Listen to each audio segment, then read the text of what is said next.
আমার সাথে পড়ুন, মিনহা খালাকনাকুম ওয়া ফিহা নুঈদুকুম ওয়া মিনহা নুখরিজুকুম তাওয়াতান উখরা। এর অর্থ কি? আল্লাহ বলেন, দুনিয়ার মানুষেরা শোনো, এই মাটি থেকে আমি আল্লাহ তোমাদেরকে বানালাম, আবার এই মাটিতে তোমরা চলে যাবে।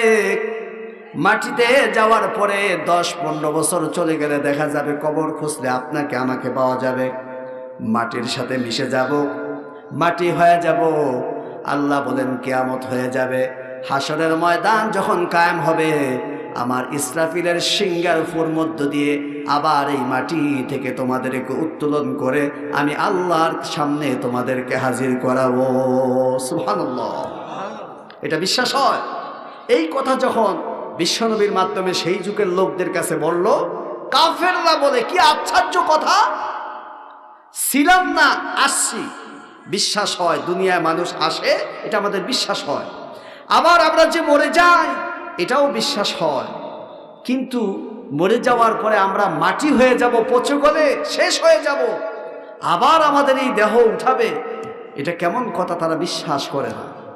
তারা বলে এটা আল্লাহর কাছে মনে হয় অসম্ভব। আল্লাহ রাব্বুল আলামিন বলেন, নবী তাদেরকে জানিয়ে দেন, মানুষ ছিল না, আমি মানুষ বানালাম, আবার এই মানুষ মাটি হয়ে যাবে, মাটি হওয়ার পরে তাকে আবার যে আমি উত্তোলন করব, এই বিষয় তাদের কনফিউশন দূর করে দেন।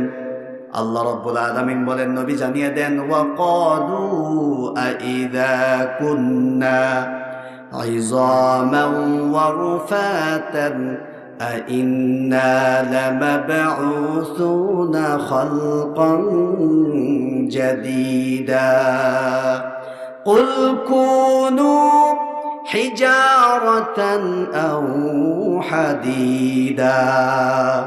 ও মানুষেরা শুনে নাও, তোমাদেরকে আমি সৃষ্টি করলাম, মাটি হয়ে যাবে, মৃত্যুর মধ্য দিয়ে পচে গলে মাটি কেন, যদি লোহাও হয়ে যাও, আমি আল্লাহ রাব্বুল আলামিন আবার এই মাটি থেকে তোমাদেরকে উত্তোলন করে আমি আল্লাহর সামনে দাঁড় করিয়ে দিব। আল্লাহর পক্ষে সম্ভব কি সম্ভব না?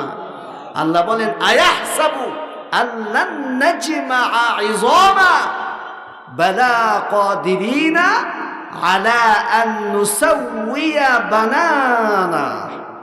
আল্লাহ বলেন, শুধু উত্তোলন করব না, পচে গলে মাটি